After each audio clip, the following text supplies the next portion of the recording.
great horned owl sculpture made from a clay slab. Owl, step 1. Form a ball or a round-ish shape. You may round the corners by gently tapping it. You may roll it on your table or mat. This clay does not have to be a perfect ball. In fact, the more we touch it, the more it dries. So we just do a little rounding before step 2, which is taking our palm, we press gently into the clay. Just a few pats to make it a little bit thinner before we begin step 3. I will roll my clay in step 3 with a rolling pin. However, right now my clay is tall and long. If I don't want my owl face to grow very tall and more round, then I can turn my clay sideways so it will grow in the other direction and become a bit more square or round. The rolling pin will sit on the clay, and notice I'm inside of a cardboard frame, or you may be given wood. This will keep our clay from getting too thin. Thin clay can break. I make a few rolls, back and forth motion. I'm not rolling it all at once, just little by little. Now it is growing tall again. I might want to turn it sideways so that now it will grow in the other direction.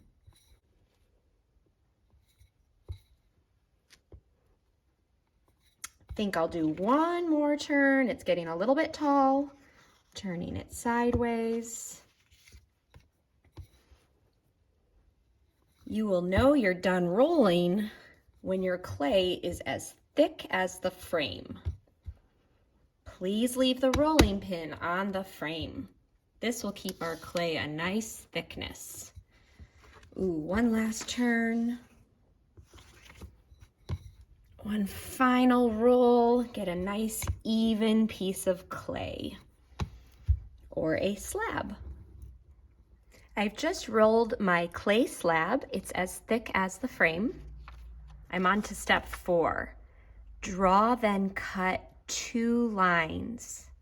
We draw first into the clay so we can plan where we want those feathers on top of the head to go. Notice I'm being gentle. I'm using a tool that is not very sharp. If I don't like these lines, I can gently erase and change the position of the 2 lines. If I like the lines, now I can take something a bit sharper and cut all the way through the clay. Step 5, fold middle piece down.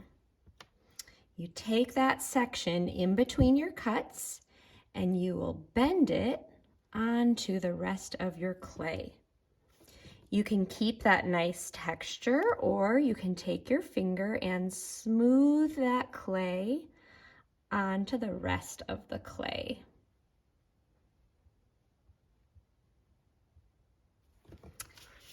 Step 6, where we have cut will be sharp. It's not a problem now, but later, once this has been cooked or fired, the cut edges can be very pointy. We turn this over and we find our cut edges and run our finger along it to make the clay a bit more round and less sharp.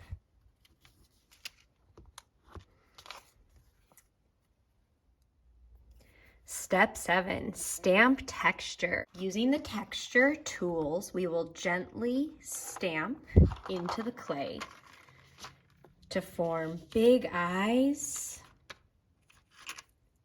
later a beak. This is a gentle press. We don't want holes in the clay.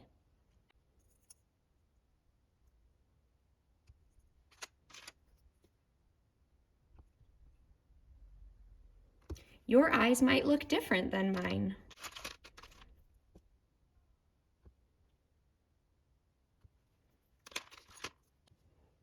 The beak is the letter V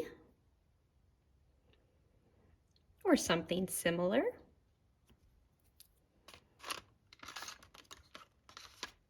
Have fun with the feathers. They grow from the inside of the face out. Some tools can be used in more than one way. See what sort of solutions you can come up with.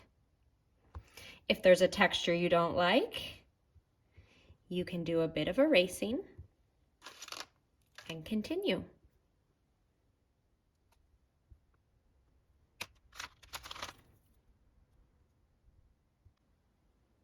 Try overlapping texture, making patterns.